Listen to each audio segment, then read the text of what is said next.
Brian. Speaking of disgusting, I know you got a chance to watch Trey Lance's tape. You've gotten a chance to go back, look at the actual tape. We always have the initial reaction, what we've seen from the game, from the TV copy, and then you get a chance to go back, watch the tape, see things a little bit more clearly. Trey Lance, better, worse, or about the same as what you had seen live on Sunday? Gotten better at practices since you guys departed.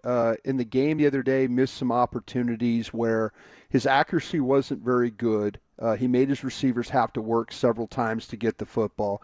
I think there were a couple of different times where they set him up to maybe make a throw that would have likely put points on the board. They had a wheel route that they ran with Princeton Fant that I felt like that McCarthy called it with knowing that with how the Rams were going to play it down in that section of the field, and he threw the ball back to his left where it was probably a harder throw, but there were some throws that he could have made in that game that could have ended up as scoring plays for this football team. He just missed them. I know you felt like Mazi Smith had been overly criticized when you got the chance to watch the first time.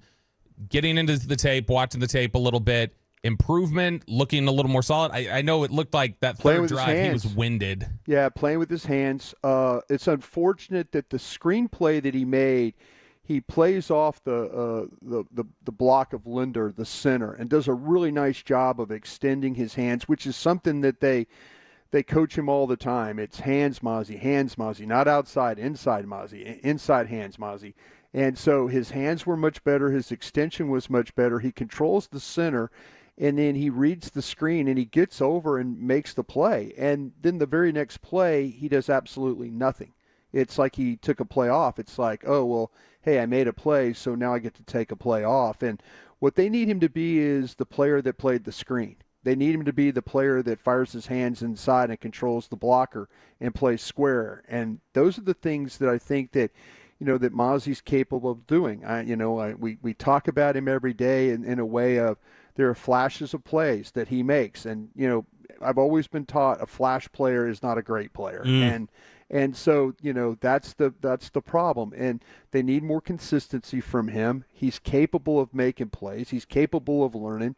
But there's times where he does get winded. And it might be a little bit of his conditioning that is a problem. The shoulder, the rehab, all those things. Maybe he didn't get to work. But we've been through now 2 weeks of camp. Yeah. There's a lot of guys that are in good condition right now and are playing a lot of snaps and practicing a long time.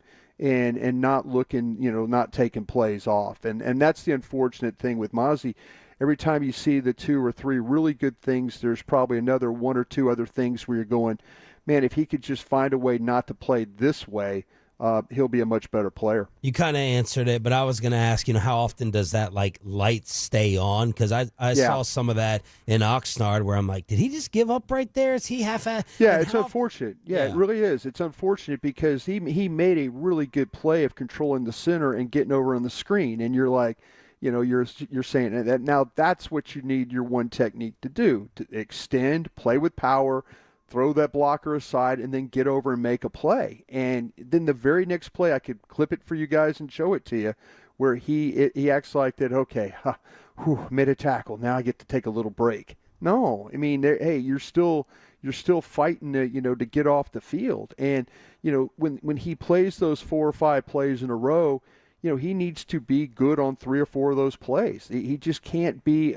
one good play and then take 3 plays off. That's just not going to be good enough for this football team. Bryan Broaddus joining us here on 105.3 The Fan during Below the Belt. Assuming CeeDee returns, so we put the wide receiver core, the unit as a whole. Mm-hmm. Grade the unit with CeeDee. With CeeDee, okay, what you look at, Cooks is shown that he is more than capable of playing football for you at a very high level. These practices he runs all day, he catches everything. The big plays that they do make in practice, he seems to make. Tolbert is completely developing Tolbert is looking like he did at South Alabama when Bobby and I were really scouting him up. I know the Cowboys thought very highly of him. I would say as a group, though, when you go, I think their last receiver, if I had to say their last guy, it's going to be between Cropper and Flournoy. and I think Cropper's practiced a little bit longer than Flournoy has, but Cropper finds a way to make plays too. I'm going to give the group a B for overall, and that's even with Lamb playing as a group. I think they've got some capable guys behind him. I think that Cooks is going to help you. I think Tolbert's going to help you. Now we'll see how the others kind of mix in. A lot of it has to do with maybe the grade raises if you have Turpin. What's Turpin going to do? Is he going to be kind of the gadget player? Are you going to use him, in the backfield? What are the things that you can do with him? But right now, I would say they're probably a solid B. How late can this go with Lamb till you would be worried about him being able to perform and play against Cleveland? And how do you feel about it overall with him missing camp and how much of a factor it is, like Martin last year? Can I ask you a question? Yes. Do you think he's going to miss $1 million a week? No. Okay. So that probably answers your question right there, that he's not going to miss game checks. I don't believe he's going to miss game checks. Yeah. Okay. Now he does work with Dak in the Dak yard. There is a rapport between the two. You would worry about a potential injury as far as not practicing football. Yeah. That would be your concern right there. CeeDee Lamb does work extremely hard. Like I said, I don't worry about him. And matter of fact, I do believe that if he's a guy that gets a contract extension, that he'll actually live up to it. I think that he'll be one of these guys. He's gotten better every single year that he's played football in the National Football League. So I don't worry so much about. I mean, the quarterback's looking good. These other receivers are getting opportunities.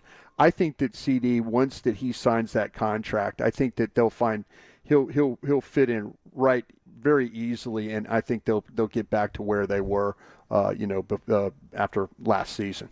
Sir Bryan Broaddus joining us here during Below the Belt. Brian, you talked about how they consistently say hands with Mazi, hey, hand usage, and that's something that.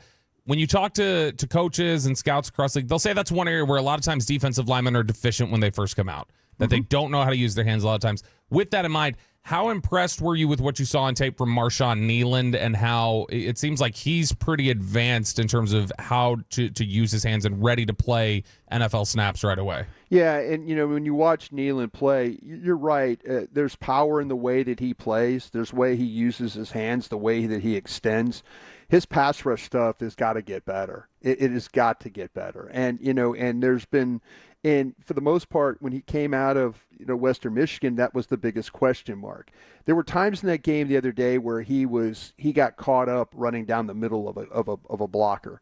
And, when you talk about hand use leads to, okay, how do you disengage and then how do you get up as a pass rusher? And I felt like there was a couple of different times where you did see the disengaged. Ball was out quick. That's good. Got to bend that corner a little bit better. Got to play with a little bit better power on the edge. And there were a couple times, again, where we talk about getting tired, getting wore down. You rush down the middle. It's kind of a give-up rush. And, he needs to be a little bit more consistent with that. But the way he gets off the football, the way he plays with power, the way that he can slide down there and play in the run, and squeeze the hole, I think that those are all things that the Cowboys will be really, really excited about. They actually got, I'll tell you what, Golston playing at edge looked pretty good, and he's been playing a lot of defensive tackles. And I'll even mention Fehoko playing on the edge looked better than what he's played at defensive tackle.